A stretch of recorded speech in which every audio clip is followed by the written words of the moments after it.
자, 이번에는 내장 객체 또는 내장 변수 기능을 알아보겠습니다. 자, 내장 객체 또는 내장 변수의 개념입니다. JSP가 서블릿으로 변환 시 컨테이너가 자동으로 생성시키는 서블릿 멤버 변수입니다. 자, JSP 요청 시 서블릿으로 변환된 코드입니다. 자, 보면 지금 페이지 컨텍스트 세션 어플리케이션 해서 지금 각각의 클래스 타입으로 변수가 선언됐습니다. 자, 이게 내장 객체 또는 내장 변수입니다. JSP에서 제공되는 내장 객체들입니다. 리퀘스트, javax.sublit.http의 httpsublit 리퀘스트 타입입니다. 클라이언트 요청 정보를 저장합니다. 자, 우리 서블릿에서 두 개 메소드의 인자에 httpsublit 리퀘스트 타입인 리퀘스트가 있죠.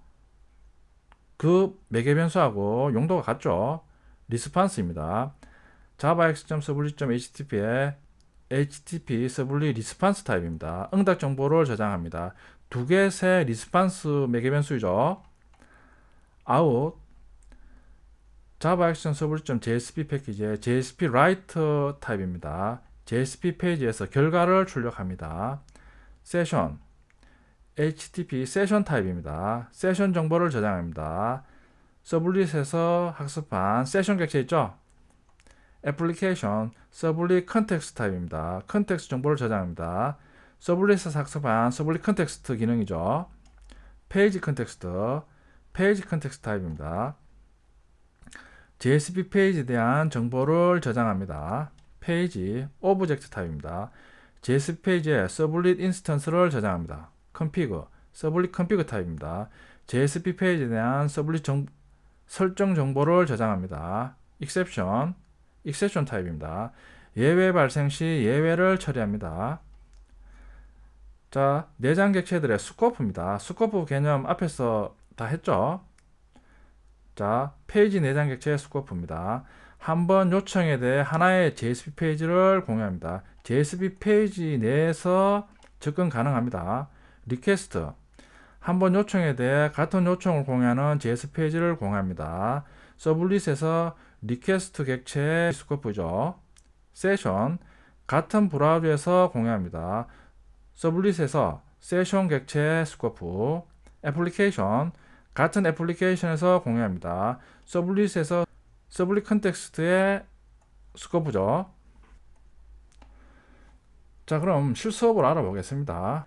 먼저 세션 내장 객체의 데이터 바인딩 하는 실습입니다. 자, 세션 테스트.java 세션 1.jsp, 세션 2.jsp를 준비합니다. 세션 테스트 클래스는 서블릿입니다. /ss 요청 시 두 개에서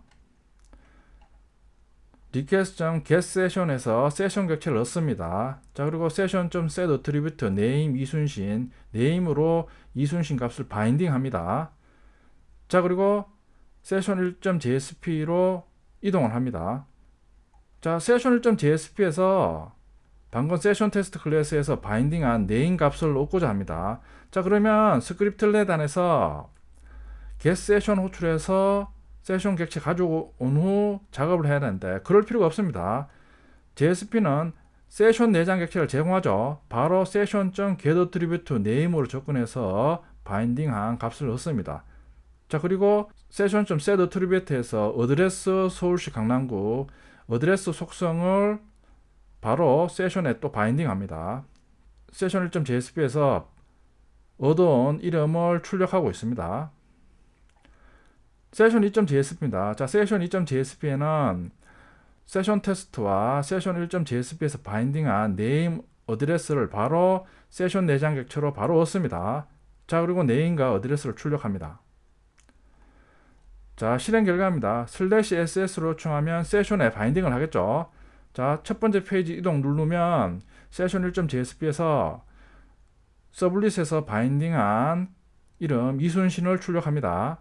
자, 그리고 두 번째 페이지 이동을 클릭 시 세션 2.jsp에서 앞에서 바인딩한 이순신 서울시 강남구를 출력을 합니다. 자, JSP에서는 세션 객체를 넣기 위해서 getSession을 호출할 필요가 없는 거죠. 바로 내장 객체 세션을 제공하니까 세션 내장 객체를 이용해서 바로 세션에 접근할 수 있습니다. 자, 이번에는 어플리케이션 내장 객체 데이터 바인딩 실습입니다. 두 개의 JSP를 생성합니다. ftest 1.jsp에서 똑같이 session.setAttribute name 이순신 세션에 바인딩을 합니다. 자, 그리고 application.setAttribute address 서울시 성동구로 바인딩합니다. 어플리케이션 내장 객체는 서블릿 컨텍스트에 바인딩하는 기능이죠. 자, 그러니까 어플리케이션 내장 객체도 미리 만들어서 제공하니까 바로 가지고 와서 사용을 하면 됩니다. ftest 2.jsp입니다.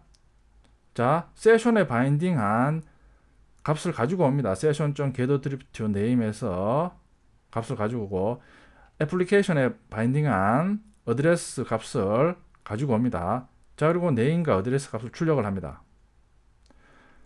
자, 실행 결과입니다. 자, ftest 1.jsp를 요청하면 세션과 애플리케이션에 바인딩이 되겠죠. 자, 그리고 두 번째 웹페이지로 이동 누르면 자, 세션에 저장된 이름 이순신, 애플리케이션에 저장된 주소 서울시 성동구를 출력을 합니다. 자, 익스플로어에서 ftest 2.jsp를 요청하면 서울시 성동구는 정상적으로 출력이 됩니다. 왜냐하면 애플리케이션 스코프는 어플리케이션이죠.